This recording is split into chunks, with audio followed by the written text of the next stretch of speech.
So on Sunday then in Chadwicks Wexford Park, we have the two big county final doubleheader. The Amber Springs and Ashdown Park Hotel Intermediate Football Championship final is going to be at 12:15 between Crossabeg-Ballymurn and St Mary's Maudlintown. So, Billy, what are your thoughts on this one?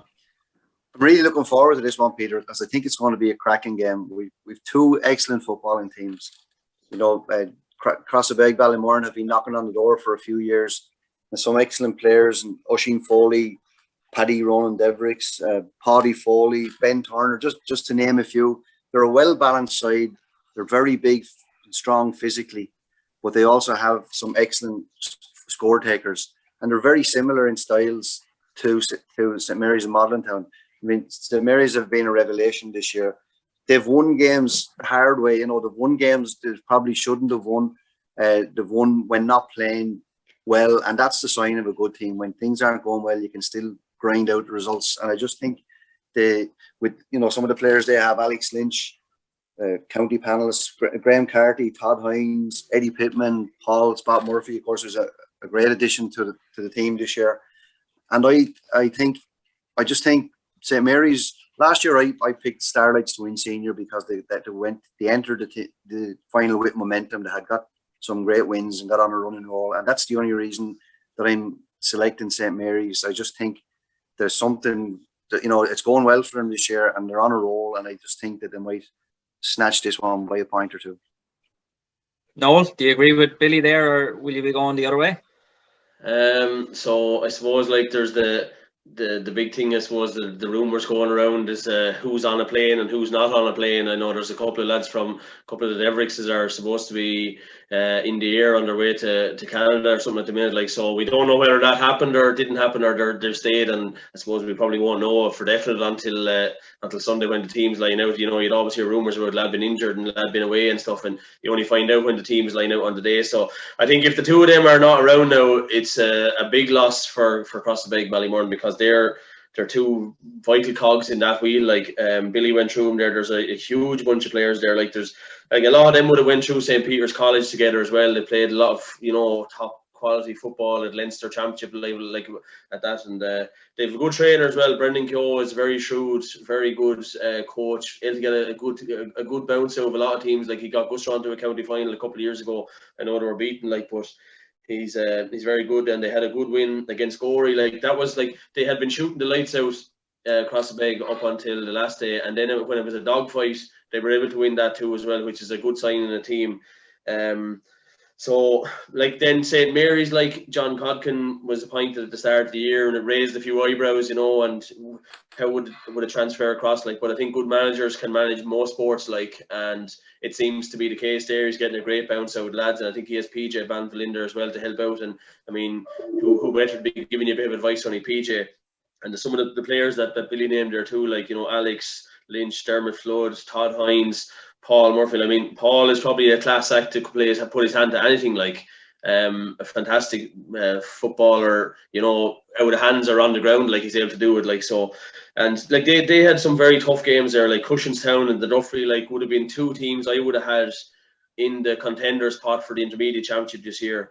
And something that I think rejuvenated St Mary's, recently was the whole move to Maudlintown, and that's one of the finest pitches in the county now, to be honest, and the view that's down there. And I think it's kind of rejuvenated them. They're winning a bit of stuff at underage as well, which is crucial as well. So there's certainly a bounce going there. I'm going to give it to St Mary's by 2 or 3 points, and solely on the rumours of the lads being away. If they are away, I think they're going to be a huge loss to Crossabeg. And I think that St Mary's have finishers. When it comes to the crunch, they have the lads that are able to put ball in the net and stuff like that. So I'm going to give it to them by 2 or 3 points. And I'm going to go against the two lads. I'm going to go Crossabeg-Ballymurn, but obviously I do think they'll be down a couple of players, but there's something telling me it's just their year, and they have been very good in their matches so far. They created a lot of chances against Gorey that they didn't take, and they left Gorey in the game for a long time, but they were a good bit superior, I thought, in general play to Gorey. I think a key part of this game might be the ability of the Crossabeg halfbacks and midfielders to stop good supply going into the likes of Todd Hines and Paul Murphy inside. It's not necessarily the lads are going to be marking them. Lads are the most important. I think it's the lads that are stopping the supply getting into them. You have Seamus Carroll, Robert Murphy, Ronan Devricks, Paddy Foley, and whoever is going to replace Paddy Devricks if he's not around. That's a crucial area to field. I'm going to just about tip Crossabeg-Ballymurn. And then the second game then is I suppose the big one. Shelmaliers, the 2018 champions, against Gusron, the 2016 champions. So I'll let Noel go first this time. Who's going to win the Dominic Smith Electric Senior Football Championship this year, Noel?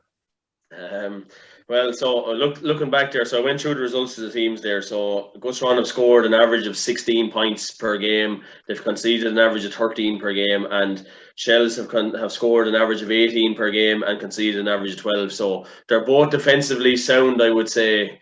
Both well set up into their defence. They've good players, and you know, what about them as well is that they're both defences that can turn it into attack very, very quickly. And you saw that last weekend there, like especially with Gusron, like that.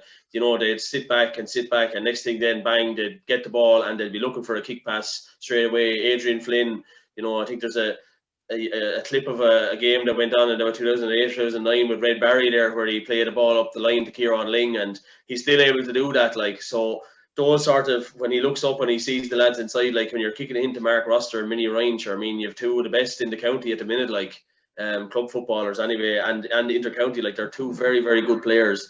And Gavin Sheen was the sort of player the last day that, like, I don't think we mentioned him for about 15 or 20 minutes, and the next thing then he's on every ball and he's coming out with ball too. So that's where they're strong in the defence. Then you have James Cash, Staples, Simon Donoghue. You know, these are quality operators. I mean, Simon Donoghue would be probably, you know, very much on Shane Roach's team sheets if he had him for the footballers. And then the one of the things that Shells did this year, we mentioned it before in a couple of nights, was Craig McCabe in the goal. His distribution, but his ability to come off the line with the ball and be confident with the ball in hand coming out. Midfield, I think, is going to be it should be parity, should be there, I'd say, because you got, you know, John Roach, Pádraig Conway, Glenn Malone, Aidan Cash, these sort of lads. And then up front then, like, what Gusron have is they have finishers. Adrian Flynn, Graham Cullen, Sean Minnie Ryan, Mark Rossiter. And then on the other side, like, you have Arnie Murphy, Pádraig O'Leary, who shot the lights out in the quarter final. If he's able to find that sort of form again in the final, I mean, if he's on that form, he can score 3 or 4 points in the county final. And then, like, Brian Malone, you know, Billy mentioned earlier, he operates a full forward now, but when it's needed, I'd say at the weekend, he'll be back hovering around the backs too. Like, and they're both, like, they both have good managers as well, both good lads over them. Like, I suppose Gusron, it's their two local lads there in Eamon Whelan and Shane Cullen, like, you couldn't get two better clubmen than them fellas. Like, you know, they'd throw their, you know, chairman of the club, you know, secretaries, they'd be involved in everything that's going on. And then John Hegarty, like, the wealth of experience that John would bring to the Shelmaliers team is fantastic as well. So I'm going to call it, and I'm going to go for Gusron. I just think that they have the finishers. I know they lost to them in the group stage. It's a very close game, 118 to 211, 19 scores to 13. So you'd think on that, like, that Shelmaliers, and, you know, Shelmaliers probably looked, you know, the really, really good team in the quarter final after the win over Glenbarntown. But I think Gusron, maybe the closer games and winning those battles when it comes to the crunch on Sunday, it might go to them. And also as well, I think, like, this is the second year of the Seamus Keevans Cup, like, and I think, you know, Gusron were really, really, you know, they really, really want to get their name on that cup as quick as they can to honour Seamus, and I think they're going to do it this weekend, and I'm going to go for Gusron by 2 or 3 points. And Billy, where do you think it'll be won and lost, and who's going to win and lose it? Well, I think, in fairness to Noel and Aidan, on Sunday, both of them selected Gusron because of their scoring power, and they were proven right. Noel summed it up very well there with the players he named. You know, the scorers they have. The games over the last couple of years have been very tight between two. The Shelmaliers have had the better run to the final. You know, they've never looked in danger. Gusron have lost a game or two. They struggled a bit, but when the chips were down, these guys, they're something special. You know, they have a great bond, a great group of players, very good management, and they seem to be able to pull out big results on the big day. But I think, you know, with the players they have, the Pádraig Conway, I know Minnie Ryan scored 3-9 this year. I was looking at the stats there from Alan Ahern and Wexford people, and Mark Rossiter 126, Pádraig Conway 114. They've some excellent players, great finishers, but Shelmaliers have their great finishers too. You know, Glenn Malone scored 117, and he wouldn't be. I know he's their free kicker, but he wouldn't be recognised as a natural forward or anything. Kyle Roach, the young guy, has scored 2-4. Shelmaliers have had 12 different scorers, 14 different scorers, I think, and Shelmaliers are good. Sorry, the other way around. Shelmaliers have had 12 scorers, and Gussaran have had 14 different scorers. So, you know, the scorers from all over the field, both teams have. To nail my colours to the mast, I just think that Shelmaliers have looked superior to any team we've seen play this year. I think they've looked calm, controlled. I suppose they were a mirror of their manager on the sideline. I watched them last week. John Hegarty never looked fussed at any stage.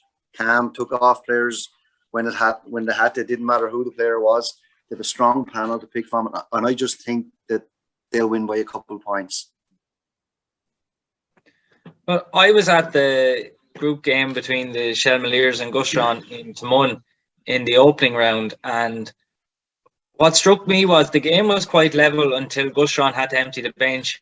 And I don't want people to think that I'm saying their bench is weak by any means. I just thought that when the subs were made, it disjointed them a little bit that day. But since then, when they've made subs, it hasn't disjointed them. So it seems that they've worked on that since the first round.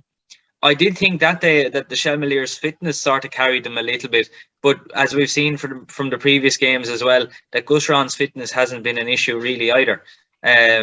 You don't make a county senior football final by having any fitness issues. So look, I think both of these sides have all the attributes that you need to have to win a county title. They both have very good and accurate goalkeepers when it comes to kickouts. They're both obviously good at shot stopping, because we saw Micheál Ryan in that game against the Shelmaliers made 3 or 4 absolutely brilliant saves.